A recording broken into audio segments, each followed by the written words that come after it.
નમસ્કાર મિત્રો, જીવન ભારતી મંડળ સુરત શહેરની જ નહીં પરંતુ સમગ્ર દક્ષિણ ગુજરાત એક એવી લબ્ધ પ્રતિષ્ઠિત શિક્ષણ સંસ્થા કે જેનો મૂળ મંત્ર સર્વાંગી કેળવણી રહ્યો. જીવન ભારતી હંમેશા એક પોતાના ખાસ મંત્રને વળગી રહે છે કે સંસ્થાના નિયમો પ્રમાણે સમાજ બદલાઈ જાય કે સમાજે બંધ થઈ જવો પડે એવું નહીં, પરંતુ સમાજના પ્રવાહની સાથે બદલાતી સામાજિક જરૂરિયાતોને સામે એમને ઉત્તમ મળી રહે અને એમની નવા જરૂરિયાતો, એમની સમસ્યાઓને સમાધાન સુધી લઈ જાય એવી રીતે પોતાની અંદર સંસ્થાના પોતાના આયામોની અંદર મોડિફિકેશન કરવું, પરિમાર્જન લાવવું, એનું પરિવર્તન નહીં પરંતુ પરિમાર્જન ચોક્કસ કરવું છે. તો એ રીતે આપતા રહેવું એ જીવન ભારતીનો એક મૂળ મંત્ર રહ્યો છે. એમની વિશિષ્ટતા એ છે. આ વર્ષ એ સંસ્થાનું 75મું વર્ષ છે, એટલે કે અમૃત વર્ષ છે. COVID-19 ની જે અસર છે એનાથી વૈશ્વિક રીતે આપણે બધા જ ગ્રસ્ત અને ત્રસ્ત થયા છીએ. તેમ છતાં ક્યાંક એવું લાગ્યું કે હજી પણ આપણો ઉત્સાહ અને આપણી પોતાની અસ્તિત્વ પ્રત્યેની શ્રદ્ધા ટકી રહી છે. તો ક્યાંક એની પાછળ આપણું વાંચન, આપણું સાહિત્ય એ પણ એક પ્રચ્છન્ન ભાગ ભજવતો હશે અને એને ધ્યાનમાં રાખી વળી આ વર્ષે સંસ્થાના એટલે કે અમારા ઘણા બધા આયોજનો ડેફિનેટલી હતા, પરંતુ જે રીતે હતા જેમ આપણા બધાના જ આયોજનોમાં આપણે પરિવર્તન કરવું પડે છે. બની શકે તો આપણે એને ટાળી શક્યા છીએ, પરંતુ જે નથી ટાળી શક્યા અને જેની જે અગત્યતા રહે છે એ આપણે સૌ કરી જ રહ્યા છીએ. એવા સમયમાં કશુંક એવું કર્યું કે જે સંસ્થાના મૂળ એસેન્સ, એના તત્વો અને સત્વ બંનેની સાથે આજે પણ એટલું જ ઉપયોગી હોય અને 5-10 વર્ષ પછી પણ એટલું જ ઉપયોગી અને એટલું તાજું હોય. આ વિચારની સાથે જે એના માટે જે મનમાં સૂઝ્યું એ હતું કે કેમ સાહિત્યની સરવાણી શરૂ ના કરીએ, કેમ એવું કશું ના કરીએ કે જે 75 વર્ષ અને 75 પ્રશિષ્ટ સાહિત્ય કૃતિ રસાસ્વાદન શ્રેણી ઓનલાઈન એનું રેકોર્ડિંગ કે જે ચેનલ ઉપર હોય, જે જ્યાં સુધી વહેંચવાની ઈચ્છા થાય ત્યાં સુધી વહેંચી શકાય, એકથી બીજા સુધી જાણે અજાણે પણ પહોંચતું રહે.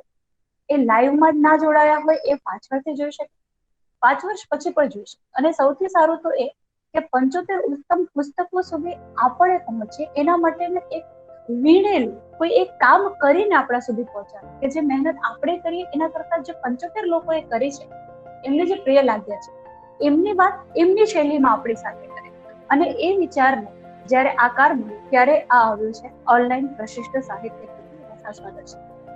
આ શ્રેણીને અદ્ભુત આવકાર મળી રહ્યો છે અને એ જ તમારા સૌના સહકારની સાથે જે સર્જક મિત્રો છે, શબ્દના શાસકો છે અને શબ્દના આશકો છે, એ બંનેનું અદ્ભુત જોડાણ રહ્યું છે. અને આજે તમારી સાથે મણકું 6 મણકો લઈને આવ્યા છે અને ગઈકાલે પણ પદ્ય સાથે અને આજે એક નવા સ્વરૂપ, નવી શૈલી અને નવા વ્યક્તિત્વ સાથે આને લઈને આવ્યા છે કવિ પ્રશાંત સોમાણી. હરીશ ઠક્કરનું કશું કહેવું નથી. મને લાગે છે કે પ્રશાંતભાઈનો પરિચય મારે આપવો હોય તો મેં બહુ હોશો હવાસ સાથે એ રાઇટઅપમાં એવો મૂક્યો છે કે ઉત્સાહી કવિ. બીજું ઘણું બધું લખી શકાય, એમનું જે પ્રોફેશનલ કામ છે એ પણ લખી શકાય, પણ મને લાગ્યું કે ઉત્સાહી શબ્દ પૂરતો છે. અને એમનું જે જનૂન છે એ હું એમના જ 2 શેર વડે તમારી સામે મૂકું છું અને એમને આવકારું છું. એમને સરદાર વલ્લભભાઈ પટેલ સરદાર જયંતિના દિવસે લખ્યું કે યુવાનો આજ ભારત માં કને વરદાન માંગે છે, એ યુવાનો આજ ભારત માં કને વરદાન માંગે છે, હવે સરકાર રચવાને ફરી સરદાર માંગે છે. તમે આપો જરા સમજણ, તમે આપો જરા સમજણ, તમે આપો જરા સત્તા, લડી લેશે બધા સામે યુવાનો તાજ માંગે છે. આ જનૂન છે, આ ખુમારી છે અને જે અંદર છે એ છંદમાં પણ આવે છે. તો એવા એક કવિ, એમની જ એક બીજી રચના જે ગુજરાત દીપોત્સવીમાં પ્રગટ થઈ છે, આનાથી અલગ ફેવર પણ એમાં પ્રશાંતનું વ્યક્તિત્વ આપણા સુધી પહોંચે છે કે કોણ પડે ઝઘડાની વચ્ચે. બહુ મજાના માણસ છે પ્રશાંતભાઈ. એટલે જે એમનું મોજીલું વ્યક્તિત્વ છે એમણે અહીંયા શબ્દોમાં મૂક્યું છે અને એમને પૂછ્યા વિના મેં આ બધું શોધી કાઢ્યું છે કે કોણ પડે ઝઘડાની વચ્ચે, સત્ય અને સપનાની વચ્ચે. કોણ પડે ઝઘડાની વચ્ચે, સત્ય અને સપનાની વચ્ચે. સાચું પણ દેખાશે તમને, કે સાચું પણ દેખાશે તમને, શંકા ને અફવાની વચ્ચે. કંકર ને શંકર છે નોખા, કંકર ને શંકર છે નોખા, ફર્ક પડે શ્રદ્ધાની વચ્ચે. ક્યાં વાત હે. ને પોતાને ભીતર શોધું ત્યાં, પોતાને ભીતર શોધો ત્યાં દેખાયો રસ્તાની વચ્ચે. શું વાત છે કે ઘણીવાર આપણે અંદર શોધ્યા કરતી પણ આપણે તો સામે જોઈએ અને પોતાને ભીતર શોધો ત્યાં દેખાયો રસ્તાની વચ્ચે. ને છેલ્લો શેર છે કે બહુ મોટું અંતર છે વાલા. આ એક સણસણતો તમાચો છે ખાલી બણગાવ ફૂંકતા લોકોની સામે અને ખોટી સલાહો આપવા આવી મથતા આવી ચડતા લોકોની વચ્ચે માટે કે બહુ મોટું અંતર છે વાલા કરશું ને કરવાની વચ્ચે. સો આ કરવાના માણસ છે, કરશુંના વાયદાના માણસ નહીં. અને એ જેટલા પણ લોકો પ્રશાંતની સાથે મિત્ર તરીકે જોડાયેલા છે એ લોકો ડેફિનેટલી આ વાત સાથે સહમત છે. અને એટલા માટે જ હવે આનાથી આગળ પાછળ કશો જ પરિચય ના હોય એવા ઉત્સાહી જનોની અને પોતે એક અલાયદ વ્યક્તિત્વ ધરાવતા કવિ પ્રશાંત સોમાણીનું જીવન ભારતી મંડળ વતી સાહિત્ય સમિતિ વતી હું રશ્મિ સાદર સપ્રેમ આભાર છું. વેલકમ પ્રશાંતભાઈ. અને હવે હરીશ ઠક્કરનો સંગ્રહ જે તમે અમારી સામે લઈને આવ્યા છો, અમારી સાથે વહેંચવાના, કશું કહેવું નથી એની ઉપર હવે મન મૂકીને તમે કહો એવું અમે કહીએ છીએ. જે મારો છેલ્લો શેર છે કે બહુ મોટું અંતર છે વાલા કરશું કરવાની વચ્ચે. ઘણા લોકો બોલતા હોય છે કે અમે આમ કરશું અમે આમ કરશું, પણ જીવન ભારતી કાયમ કયા વગર સતત પ્રવૃત્તિ કરતી જ રહે છે. એનું આ પૂરેપૂરું ઉદાહરણ આ શેર છે કે 75 કવિ અને 75 કૃતિને એક સાથે જોડી અને કાર્યરત કરવું એ ખાલી લોકો કહી શકે, કરવા માટે તો જીવન ભારતી જોઈએ.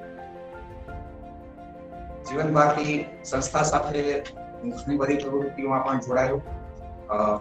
ઘણી બધી સાહિત્યિક પ્રવૃત્તિ જીવન ભારતી કરી રહી છે અને કરતી રહેશે એવી પૂરેપૂરી આશા છે. જે ભાવકો અત્યારે જોડાયા છે તે બધાને હું સહૃદય આવકારું છું. જીવન ભારતીની ઘણી બધી સાહિત્યિક પ્રવૃત્તિઓમાં મને નિર્ણાયક તરીકે પણ ઉપસ્થિત રહેવાની તક મળી છે. એ બદલ જીવન ભારતીનો અને રશ્મિનો હું ખૂબ આભાર માનું છું. આદિલ મંસૂરીના શેરથી આપણે શરૂઆત કરીએ કે જ્યારે પ્રણયની જગમાં શરૂઆત થઈ હશે, જ્યારે પ્રણયની જગમાં શરૂઆત થઈ હશે ત્યારે પ્રથમ ગઝલની રજૂઆત થઈ હશે. 19મી સદીના ઉત્તરાર્ધથી 21મી સદીના શરૂઆત સુધી ફારસી નાટકોની બેતબાજીથી ફેસબુકની કોપી પેસ્ટ સુધી આપણી આ સફરને ગુજરાતી ગઝલે અનેક ચડાવ ઉતાર જોયા છે. આપણે મરીઝથી મણિયાર અને શૂન્યથી શોભિત સુધી અલગ અલગ મિજાજના કવિઓને આપણે માણ્યા છે. પરંપરાનો સુવર્ણકાળ જોયો તો 20મી સદીના 7મા દાયકામાં આધુનિકતાથી ઘેરાઈને મરવા પડેલી ગઝલ સુધી આપણી આ સફર જોઈ છે. પણ આ ગઝલનું ફિનિક્સ પક્ષી વારંવાર બેઠું થયું છે અને આસમાને આવ્યું છે. 21મી સદીમાં પણ આપણે અનેક પ્રતિભાશાળી શાયરો જોયા, જેમાં અનિલ ચાવડા, ભરત ભટ્ટ પવન, ડોક્ટર મનોજ જોશી મન, ગૌરાંગ ઠાકર, મુકેશ જોશી. એક પંક્તિમાં જે બિરાજે એવા એક શાયર ડોક્ટર હરીશ ઠક્કર.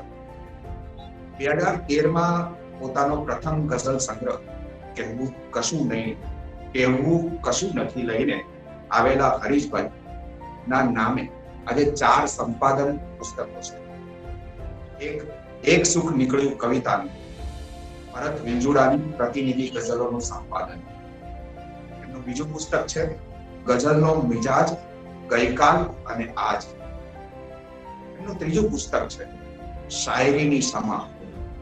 અને ચોથું 2018માં મેઘાણી સાહિત્ય સભા દ્વારા ગુજરાતી ગઝલના સંગ્રહ સંપાદન એ ડોક્ટર હરીશ ઠક્કરે કર્યું, જેમનું વિમોચન પરમ પૂજ્ય મોરારી બાપુએ કર્યું. છેલ્લા 8 વર્ષમાં અલગ ઓળખ ઊભી કરી છે. તેમના ગઝલ સંગ્રહની આચમન લેવાનું થાય એ સ્વાભાવિક છે. સામાન્ય માણસ જ્યારે બોલે કહેવું કશું નથી. સામાન્ય માણસ, મારી તમારી જેવા માણસ જ્યારે કહે કે ભાઈ કહેવું કશું નથી, અને કવિ પોતાના અંદાજમાં કહે કહેવું કશું નથી, એ બંનેમાં ખાસો ફરક હોય છે. સામાન્ય માણસ ક્યારેક રીસાઈને, ક્યારેક અકળાઈને, ક્યારેક અહંકારથી, ક્યારેક જીદપૂર્વક ચીસ પાડીને કહે કહેવું કશું નથી. પણ અંદર પોતાની અંદર નો જે વ્યક્તિત્વ છે, જે પોતાની બોડી લેંગ્વેજ છે, એ પોતાની વિરુદ્ધ જઈને ચીખી ચીખીને બોલતી હોય છે કે મને સાંભળો, મારે ઘણું કહેવું છે, મને સાંભળો, મારે ઘણું કહેવું છે. એવું ચીખી ચીખીને આપણને વાત કરતી હોય છે અને પછી ગુસ્સાથી કે પીડાથી બોલે છે કે ત્યારે શબ્દકોશનો અર્થ પણ ગુમાવી બેસે છે. ત્યારે ઉકળતા ચરુ જેવી લાગણીઓ પર કેવી રીતે કાબુ મેળવવો એ અતિ મુશ્કેલ બની જાય છે. માણસનું અમાણસમાં રૂપાંતર થાય ત્યારે કહેવું કશું નથીનો ભાવ વિસ્ફોટ આવીને સંબંધો પર પૂર્ણ વિરામ મૂકતો હોય છે. કવિ માણસને માણસની નજીક લઈ જવા માટે ઉત્સુક હોય છે. કવિ જ્યારે કહેવું કશું નથી નો નનૈયો ભણે ત્યારે આ મટલાનો શેર એવું નથી કે લાગણી જેવું કશું નથી, એવું નથી કે લાગણી જેવું કશું નથી, મારે હવે એ બાબતે કહેવું કશું નથી. ગઝલના મક્કા ગણાતા સુરત ઉત્તમ ગઝલકારોની ક્યારેય ખોટ પડી. હરીશભાઈ સુરતની આ ભવ્ય પરંપરાના જ મશાલજી છે. 20મી સદીમાં ગુજરાતી ભાષાને બે વૈદ કવિ મળ્યા. એક લાભશંકર ઠાકર અને 21મી સદીમાં આપણને બીજા વૈદ્ય કવિ મળ્યા, ડોક્ટર હરીશ ઠક્કર. હવે આ ઠાકર અને ઠક્કરમાં ઠ, ક અને ર એક સરખા, બાકી બંનેમાં આસમાન જમીનનો ફરક. ઠાકરને એમ લાગે કે જેટલી અઘરી કવિતા લખીએ એટલી ઉચ્ચ કોટીની રચના થાય, જ્યારે ઠક્કર એવું સમજે કે જેટલી સરળ રચના બને એટલી અત્યારની રચના થાય. આ સરળતા જ એમનું પ્રિય મંત્ર છે. એમનું વ્યક્તિત્વ જેટલું સરળ છે કે એમના સરળ વ્યક્તિત્વની ઝાંખી કરાવતું આ મંત્ર આપણે જોઈએ. ગઝલનો મતલા મને ખૂબ જ ગમે છે. તે ખુશીમાં આ સહજ સરળ સ્વભાવ આવી જાય છે. ખુશીમાં આ સહજ સરળ સ્વભાવ આવી જાય છે. વિચાર આવતા અગાઉ ભાવ આવી જાય છે. ને એમનો જે શેર છે કે નિયમ નથી કે ચિત્રમાં કશું તો ઉમેરવું છે, નિયમ નથી કે ચિત્રમાં કશું તો ઉમેરવું છે, નકામું કઈ હટી દો ઉઠાવ આવી જાય છે. ખૂબ સરસ શેર છે. સામાન્ય રીતે ગઝલકારો જાણે ખુદ સરસ્વતી આવીને હાથ પકડીને ગઝલ લખાવી હોય એવો અહોભાવ પોતાની ગઝલ પ્રત્યે રાખતા. ગઝલ લખાય એટલે કે જાણે કે પથ્થરની લખી, એમાં કોઈ સુધારા વધારા થાય જ નહીં. હરીશભાઈ આવા ભ્રામક ભાવોથી 10 ફૂટ જુદા જ રહે છે. એકવાર શેર લખાયા પછી એને વધારેમાં વધારે સારો, સચોટ અને લક્ષ્ય વિધિ બનાવવો એ સતત વધતા રહે છે. શેરિયતને દીપાવવા ખૂબ વિચારણા કરે છે, પણ એ પિંજણના તાતણા કશે ગઝલમાં ન દેખાય એની સફાઈદાર સુવાળી ચાદર કવિ સલુકાઈથી બને છે. અને એટલે જ એમના માથામાં પોગટ જાય એવું એક પણ ગીત. જો તમે એનો એક શેર તમને વાત કરું કે ચામડીની જેમ ઉડી ચૂંદડી, ચામડીની જેમ ઉડી ચૂંદડી, કાંચળીની જેમ ઉતરી. ગઝલ વિશેની એમની સમજ એટલી પાકટ છે એ દર્શાવતો આ એમનો શેર આપણે જોઈએ. ગઝલનો શબ્દ તો પડદા નશીનું રૂપ આકર્ષક, ગઝલનો શબ્દ તો પડદા નશીનું રૂપ આકર્ષક રહે સૌંદર્ય પડદામાં. પડદા પારદર્શક છે. પડદા પારદર્શકતાની જે વાત છે, ગઝલનો શબ્દ ઉઘાડે છો હોતો નથી, એ પડદામાં જ હોવો છે. પણ સાથે બીજી શરત કે પડદો પારદર્શક હોવો છે. આ માત્ર ગઝલમાં નહીં પણ કવિતાના કોઈ પણ પ્રમાણની અંદર આ જ નિયમ જો લાગુ પડે તો ખૂબ ઉત્તમ રચના થતી હોય છે. કહેવું કશું નથી ગઝલ સંગ્રહ એક ગઝલનો આસ્વાદ સુરતના જ જાણીતા કવિ ગૌરાંગ ઠાકરે કરાવ્યો છે. તેની થોડી ઝલક આપણે જોઈએ. સૌપ્રથમ એક ગઝલ હું તમારી સામે રજૂ કરું છું, જેનો આસ્વાદ આપણે માણવાના છીએ. ગઝલનો મતલબ છે કે વ્યવહારમાં ગૃહસ્થ છતાં વાનપ્રસ્થ છું. વ્યવહારમાં ગૃહસ્થ છતાં વાનપ્રસ્થ છું. ભરતીને ઓટ બેવમાં હું તો તટસ્થ છું. વ્યવહારમાં ગૃહસ્થ છતાં વાનપ્રસ્થ છું. ભરતીને ઓટ બેવમાં હું તો તટસ્થ છું. ને પીડાય છે તે તન ને વલોવાય છે તે મન. પીડાય છે તે તન ને વલોવાય છે તે મન. જો કે ખબર પૂછો તો હું સંપૂર્ણ સ્વસ્થ છું. પીડાય છે તે તન ને વલોવાય છે તે મન. જો કે ખબર પૂછો તો હું સંપૂર્ણ સ્વસ્થ છું. ને દિમાગમાં નજર મહી ના વાણીમાં વસુ. દિમાગમાં નજર મહી ના વાણીમાં વસુ. અસ્તિત્વ મારું ત્યાં જ છે, હું તો ગ્રસ્ત છું. ને મને ગમતો શેર કે મારામાં ઘર કરી શકે એવું ને કોઈ ઘર. મારામાં ઘર કરી શકે એવું ને કોઈ ઘર. ઘરમાં વસું છું એટલા પૂરતો ગ્રસ્ત છું. મારામાં ઘર કરી શકે એવું ને કોઈ ઘર. ઘરમાં વસું છું એટલા પૂરતો ગ્રસ્ત છું. ને અંતિમ શેર કે તું તો બધે જ છે તો પછી શોધ તું મને. તું તો બધે જ છે તો પછી શોધ તું મને. મારા જ સ્થાન પર હવે હું તો આસનસ્થ છું. ખૂબ સુંદર ગઝલનો આસ્વાદ ગૌરાંગ ઠાકરે આપણને કરાવ્યો છે. તેની થોડી ઝલક આપણે જોઈએ કે પ્રસ્તુત ગઝલમાં કવિ હરીશ ઠક્કરની આ ગઝલનો આસ્વાદ હું ગઝલના બે મુખ્ય માળખાની થયેલી સુંદર માવજત અને એમાં પ્રગટ થયેલી ચિંતનાત્મકતા દ્વારા કરવા માંગુ છું. બાહ્ય માળખામાં ગઝલમાં પ્રયોજાયેલી ગઝલની શુદ્ધિ, ભાષા, છંદ શુદ્ધિ, મિશ્રાની પ્રવાહિકતાની મજા છે અને એ ગઝલના પ્રત્યાયનમાં પણ મદદ કરે છે. આ ગઝલના અલગ અલગ શેરના મિશ્રા તમે જુઓ કે પીડાય છે તે તન ને વલોવાય છે તે મન. ઘરમાં વસું છું એટલા પૂરતો ગ્રસ્ત છું. તું તો વધે જ છે તો પછી શોધ તું. એટલી સરળ બાનીમાં કવિ વાત કરે છે. એક જ ગઝલની અંદર આટલી પ્રવાહિકતા એ તમને અંદર જોવા મળે છે. ત્યાં ગઝલના કાફિયા સૌથી વધુ ધ્યાન આપે છે. તદ્દન નવો કાફિયો શેરમાં પ્રયોગ ખાતર વાપરવું અને શેરને ઉપકારક બને એમ વાપરવું એ બંનેમાં ફેર છે. અહીં આખી ગઝલમાં નવા કાફિયાનો ઉપયોગ અર્થસભર નીવડ્યો છે. તટસ્થ, પુરસ્થ, વાનપ્રસ્થ વગેરે જેવા શબ્દો ગઝલના શેરમાં અન્ય ગઝલકારો જલ્દી લેતા હોતા નથી. જ્યારે અહીં આ શબ્દો કાફિયાને સ્થાને છે, જેને કવિનું સુંદર કવિકર્મ કહી શકાય. ગઝલનું બાહ્ય માળખું ગઝલને આકાર અને ગેયતા આપે છે, તો આંતર માળખાની માવજત ગઝલત્વ પૂરું પાડે છે. ગઝલના બંને વિશેષોનો સુંદર સમન્વય ગઝલને માણવા યોગ્ય બનાવે છે. આ ગઝલમાં કવિને આત્મલિંગની અવસ્થાની ગઝલ એટલે કહેવામાં આવી છે કે આપણા શાસ્ત્રોમાં દ્વૈત, અદ્વૈત, અહમ બ્રહ્માસ્મિની વિભાવના આપણા મૂળમાં છે. જ્યારે કોઈ ધન્ય પડે કવિને આ પળનો અનુભવ થાય છે ત્યારે આ કવિ આ આત્માનો અવાજ સાંભળીને મતલા રચે છે કે વ્યવહારમાં ગૃહસ્થ છતાં વાનપ્રસ્થ છું. વ્યવહારમાં ગૃહસ્થ છતાં વાનપ્રસ્થ છું. ભરતીને ઓટ બેવમાં હું તો તટસ્થ છું. દરિયામાં આવતી ભરતી અને ઓટની સાથે કિનારો તટસ્થ હોય છે.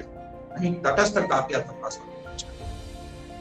તટસ્થતા સંબંધી શબ્દમાંથી નીકળતો નિર્લેપ ભાવ સાથે દરિયો ભરતીની ઓટની સાથે કિનારાનું ભાવ એટલું સૂચક બને છે.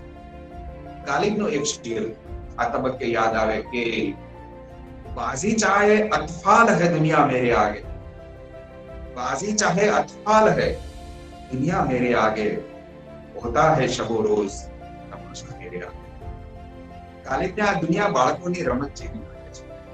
જ્યારે અહીં કવિ કર્મની મહિમા કરતા સહેજ આગળ વધીએ તો પોતે ગૃહસ્થી જીવનમાં વ્યવહારના પ્રવૃત્ત તો છે જ, પણ જીવનની વાનપ્રસ્થ અવસ્થાની જેમ નિવૃત્ત પણ છે. ગીતાસાર મુજબ સંસારમાં રહીને સાધુતાની અનુભૂતિનો શેરમાં સચોટ વર્ણન ભાવકને મતલાથી ચકવી નાખે છે. ગઝલનો બીજો શેર છે કે પીડાય છે તે તન ને વલોવાય છે તે મન. પીડાય છે તે તન ને વલોવાય છે તે મન. જો કે ખબર પૂછો તો હું સંપૂર્ણ સ્વસ્થ છું. જો કે ખબર પૂછો તો હું સંપૂર્ણ સ્વસ્થ છું. ને ઉપરના શેરની જે તટસ્થતા છે તે અહીં જુદી રીતે આવી છે. એ તમે પણ ધ્યાનથી જોયું તો તમને ખ્યાલ આવશે કે તન અને મનની પીડા આ શરીર સુધી સીમિત છે, એની આત્મા પર અસર થતી. અહીં સ્વસ્થ કાવ્યો આખા શેરને ખોલવામાં ચાલી સાબિત થાય છે. પીડાય, વલોવાય, તન, મન શબ્દોની પસંદગી અને ક્રમ મિશ્રાને અર્થ સબળતા આપી અને વાગોળવા લાયક બનાવે છે. શેર છે કે દિમાગમાં નજર મહી ના વાણીમાં વસુ. દિમાગમાં નજર મહી ના વાણીમાં વસુ. અસ્તિત્વ મારું ત્યાં જ છે, હું તો ઉરસ્થ છું. કવિ શેરમાં પ્રપંચ રચીને પોતાની વાત દાવા દલીલ દ્વારા સિદ્ધ કરતો હોય છે, અથવા કોઈ હકીકતનું ખંડન કરતા જોવા મળે છે. આત્માને જેમ આકાર નથી તેમ તેને બુદ્ધિથી સાબિત પણ નથી કરી શકતા. તેમ છતાં તેનું અસ્તિત્વ તો છે જ, અને આત્માનું સાચું સરનામું હૃદય છે, અને તે માત્ર અનુભવી શકાય. ઉરસ્ત કાફિયો આ ગઝલનો ખૂબ દાદ માંગી રહ્યો છે. હવે પછીનો શેર જે મને સૌથી વધારે ગમે છે કે મારામાં ઘર કરી શકે એવું ને કોઈ ઘર. મારામાં ઘર કરી શકે એવું ને કોઈ ઘર. ઘરમાં વસું છું એટલા પૂરતો ગ્રસ્ત છે. આ શેરની રચના રીત બહુ આકર્ષક છે. શેરમાં 3 વખત ઘર શબ્દ આવે છે, પણ તે છંદ પૂર્તિ કરવા માટે નહીં, પણ એ શેરને સ્પષ્ટ, સચોટ અને અર્થપૂર્ણ બનાવવા માટે છે.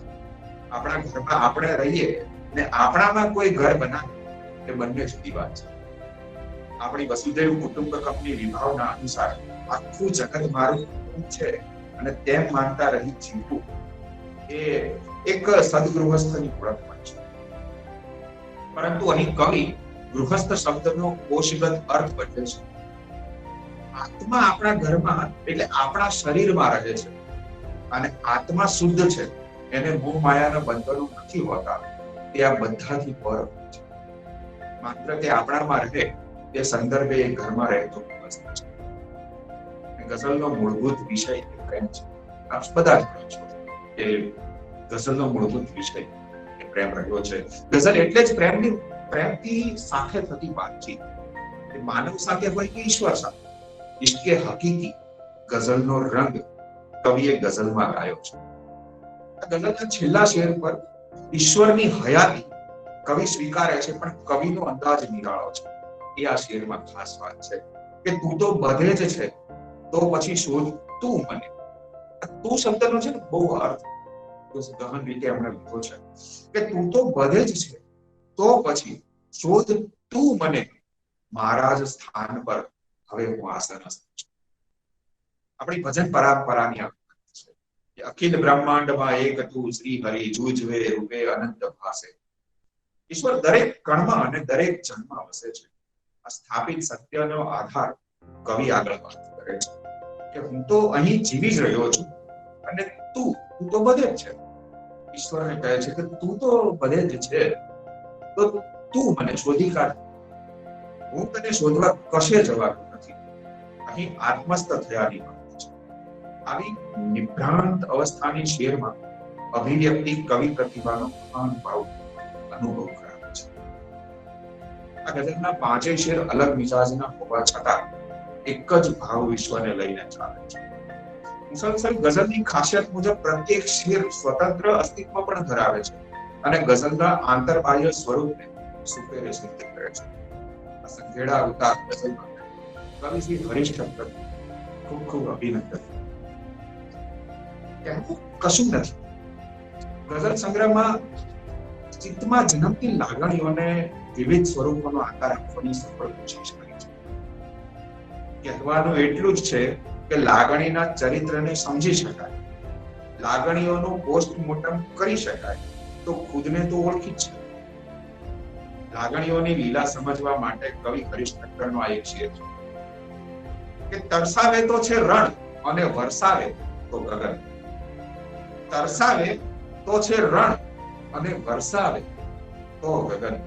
કેવું અનોખું લાગણી તારું ચરિત્ર છે.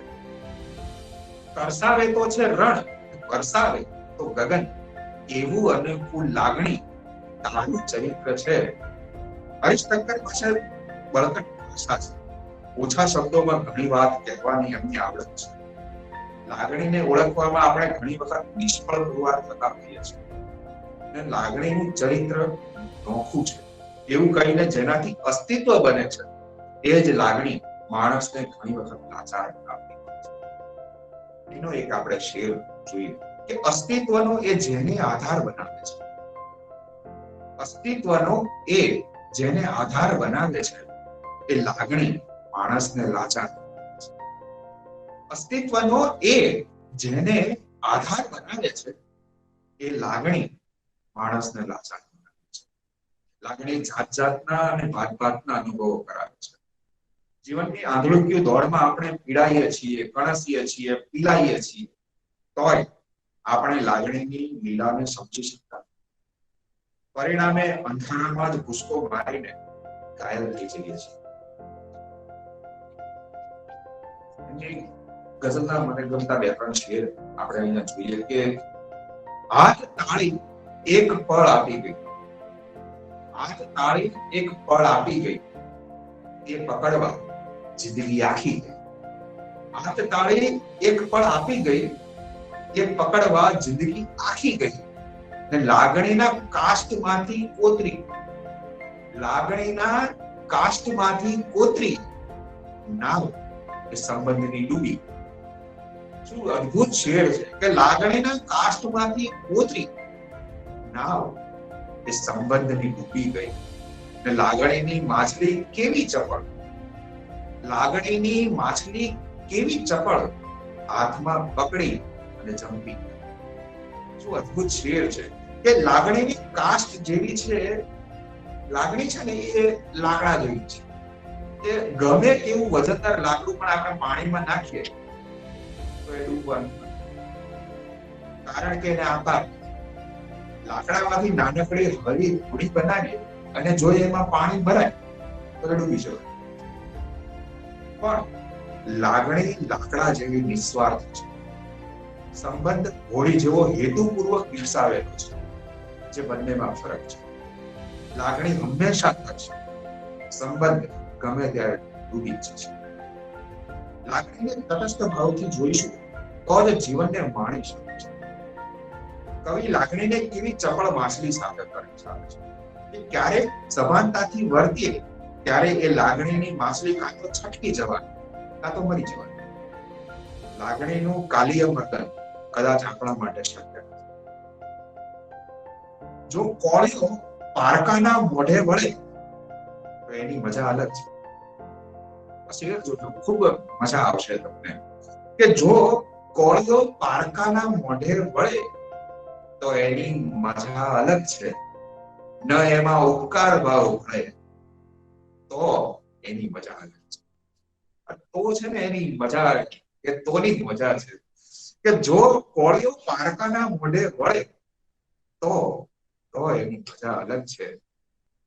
ન એમાં ઉપકાર ભાવ ભળે તો એની મજા અલગ છે. ને જરાક પ્રીતિ ઉમેરો જળમાં છે લાગણી તરસી જાત મારી.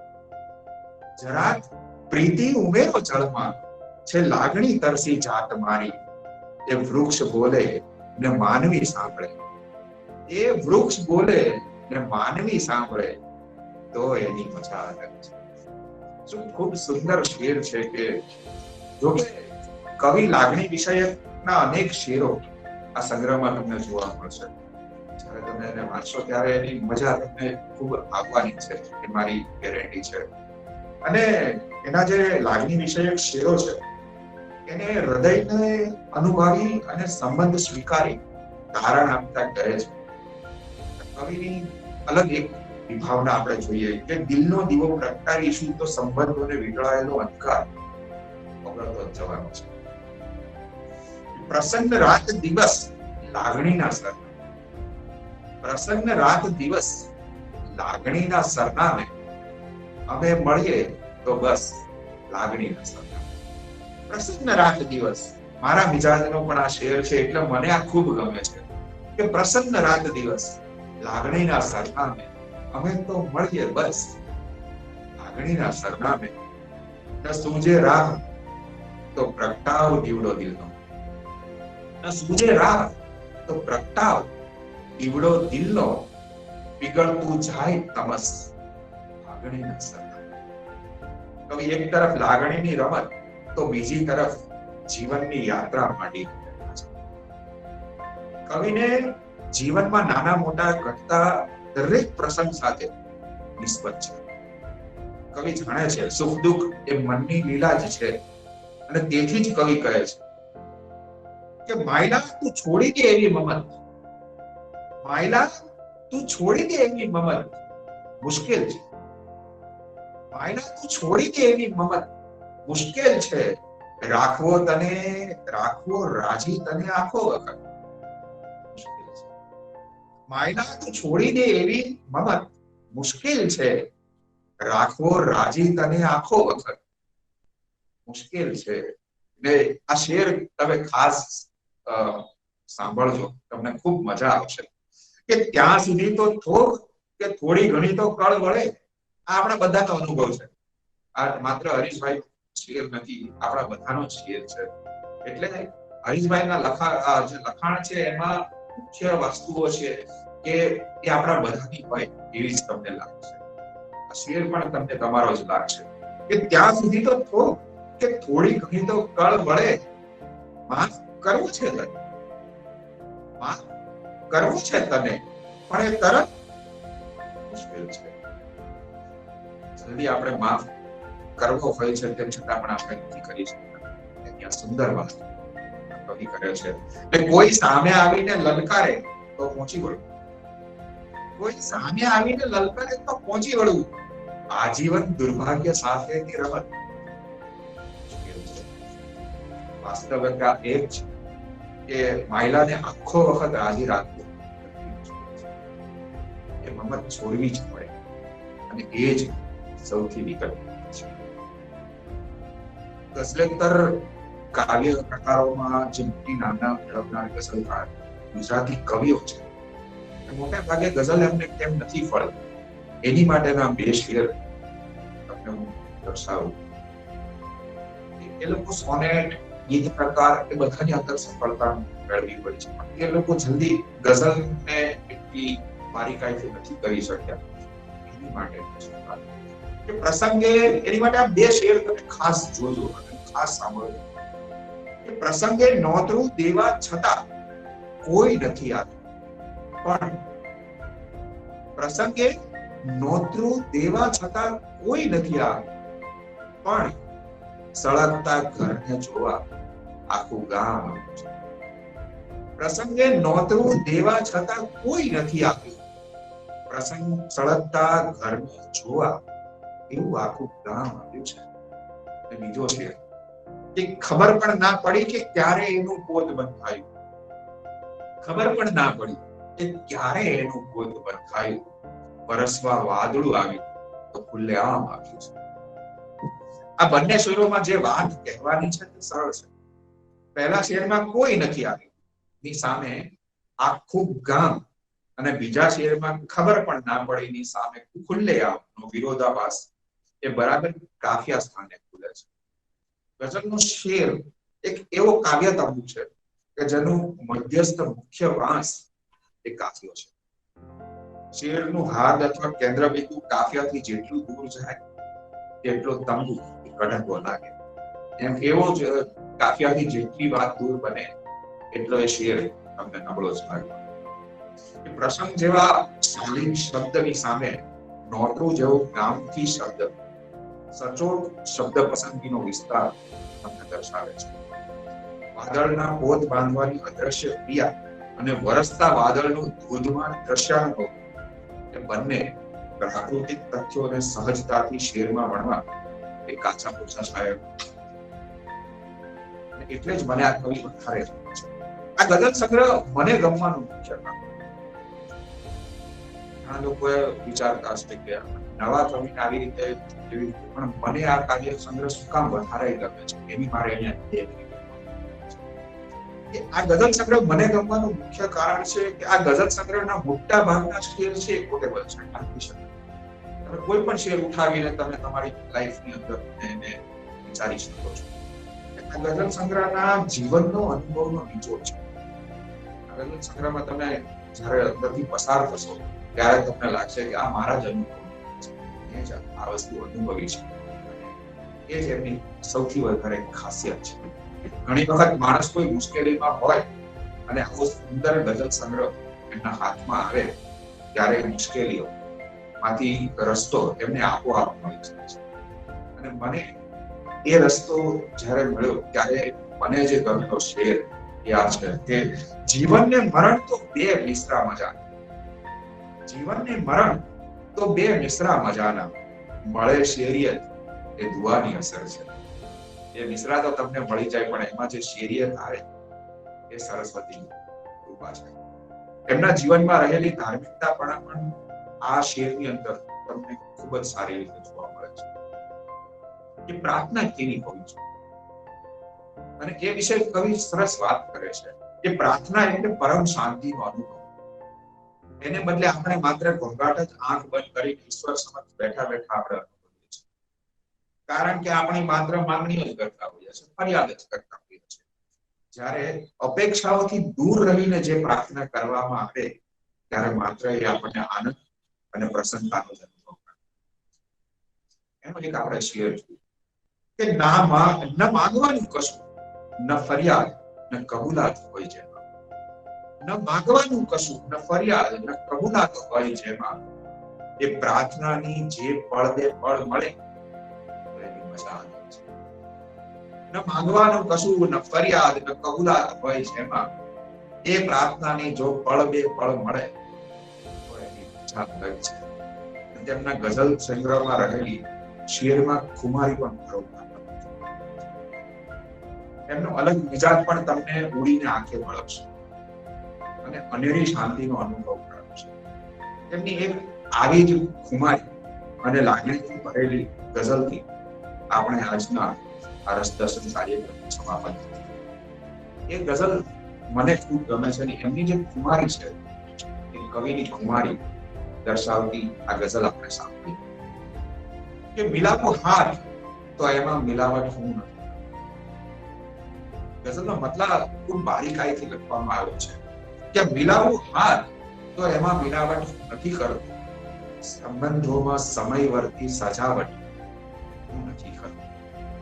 મિલાવો હાથ તો એમાં મિલાવટ હું નથી કરતો, સંબંધોમાં સમય વર્તી સજાવટ હું નથી કરતો.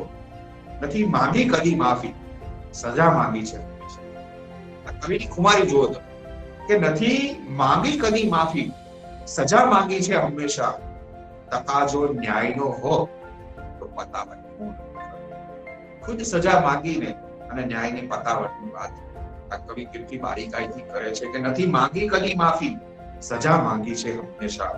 તકાજો ન્યાયનો હો તો પતાવટ હું નથી કરતો. ને નથી હું માફ કરતો તે છતાં બુરું નહીં ચાહું. નથી હું માફ કરતો તે છતાં હું બુરું નહીં ચાહું. ઉપેક્ષાથી વધારે દુશ્મનાવટ. નથી હું માફ કરતો તે છતાં બુરું નહીં ચાહું. ઉપેક્ષાથી વધારે દુશ્મનાવટ હું નથી કરતો. ને વલોવાઈને જ્યારે આછરે ત્યારે ભરી લઉં છું. એમની ગઝલિયત, એમની જે ગઝલ રચવાની જે નીતિ, જે એમનો પ્રયાસ એ આ શેરની અંદર તમને જોવા મળશે કે વલોવાઈને જ્યારે આછરે ત્યારે ભરી લઉં છું. ગઝલમાં શબ્દની જૂઠી જમાવટ હું નથી કરતો. અંતિમ શેર કે હશે ત્યાંથી જ રસ્તો ટોચ પર પહોંચી જવાનો, પણ હશે ત્યાંથી જ રસ્તો ટોચ પર પહોંચી જવાનો, પણ ચરણમાં સ્થાન લેવાની બનાવટ હું નથી કરતો.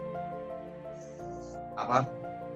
જીવન ભારતી મંડળનો અને રશ્મિનો ફરી એક વખત આભાર માનું છું અને સાથે જ આપ સર્વો જે અમારી સાથે જોડાયા તમામ ભાવક મિત્રો હું દિલથી આભાર વ્યક્ત કરું છું. આભાર.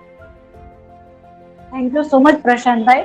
ખરેખર બહુ મજા આવી અને એવું લાગ્યું જ નહીં કે તમે અમને તો એવું રાહ જોતા હતા કે હજી આ મધ્ય પર પહોંચ્યું છે, હજી આ ચાલતું રહે. અને બહુ મજાનો સંગ્રહ છે અને ખાસ જે રીતે તમે અમને એ રસાસ્વાદ કરાવ્યો એમાં લાગ્યું જ નહીં કે તમે કોઈ બીજાનો ગઝલ સંગ્રહ લઈને બેઠા છો. એટલી મજાથી તમે અંદર પ્રવેશ્યા. અને મિત્રો, પ્રશાંત સોમાણીના વ્યક્તિત્વની એ વિશેષતા છે કે જ્યારે તમારી સાથે હોય ત્યારે તમને એવો અહેસાસ ના લાગે કે તમે કોઈ બીજાની સાથે પણ છો. તો આ ભાર વિના હળવાશથી અને ઊંડાણ સુધી પહોંચી. અને એક મજાની વાત તો એ છે કે જ્યારે મેં એમને પહેલી વાર એવું કહ્યું કે આમાં જોડાઓ, ત્યારે એમણે મને એવું પૂછેલું કે તને લાગે છે કે હું રસાસ્વાદનો માણસ છું? ડુ યુ થિંક કે હું કરાવી શકું? જો મેં આ એક મારું લખ્યું છે, તને લાગે કે હું આ રસાસ્વાદ કરાવવા જેવું છે, તો you give me the date. તો કે એ દિવસે હું રેડી છું કરવા માટે. પણ મારે વાંચવાની જરૂર એટલા માટે નહોતી, કારણ કે મેં જ્યારે પણ જોયું છે એમને અને જ્યારે પણ અમે મળ્યા છે ત્યારે મેં એક સૂક્ષ્મતા જોઈ છે કે આ માણસ સાથે હો ત્યારે તમે ખાલીપાથી મુક્ત રહી શકો અને કોઈ પણ ભાર વિના તમે નિર્ભેળ રહી શકો. અને એવી વ્યક્તિ કોઈ પણ ની જેન્યુઅન પ્રશંસા કરી શકે, વખાણની વાત પ્રશંસા કરી શકે અને પ્રશંસા ઝીલી પણ શકે બહુ સરળતા અને સહજતાથી. તો thank you so much Prashantbhai અમારી સાથે જોડાવા માટે. અને આજે પણ કહું છું, હંમેશા જેટલા પણ વક્તાઓ જોડે છે એમને કહું છું કે આપણે 40 થી 45 મિનિટ રાખીએ છીએ, એટલે તમે મન મૂકી વરસતા રહો અને એનાથી પણ વધારે સમય થાય તો પણ કોઈ સંકોચ રાખતા નહીં. ઉપરથી મજા આવશે, કારણ કે ઘણા લોકો જે લાઈવમાં કદાચ સમયના કારણે ના જોડાઈ શકે તો પણ એ રેકોર્ડેડ પાછળથી જોતા હોય છે. અને પ્રશાંતભાઈ, મજાની વાત તો એ છે કે અમારી આ જે શ્રેણી છે એમાં અમે એક પણ પબ્લિક હોલિડે, કોઈ બ્રેક નથી, કોઈ રવિવારની રજા નથી અને ખાલી દિવાળી પર એક ચોક્કસ નાનકડા મુદ્દતનો બ્રેક રાખ્યો. અને એ પણ પહેલા તો વિચાર હતો કે એ પણ નહીં રાખતું, પણ પછી થયું કે દિવાળી, બેસતું વર્ષ એ દરેકના કામ માટેનું હોઈ શકે, તો એ અનુકૂળતામાંથી ખાલી એ બ્રેક રાખીને બાકી સળંગ 75 દિવસ અમે રાખ્યો છે. ઈદે મિલાદથી શરૂ કરીને જે નો સન્ડે, નો પબ્લિક હોલિડે, નો બ્રેક અને આ જ સમય પર. હા, એટલે તો એ શેરમાં કીધું કે બહુ ફરક છે. બહુ મોટો ફેર છે વાલા, બહુ મોટું અંતર છે વાલા, કરશું ને કરવાની વચ્ચે. જે પણ આ કરવું જ છે અને માંડ્યું છે તો તમારા જેવા મિત્રોના સહકારથી હવે પહોંચશે એવી શ્રદ્ધા છે.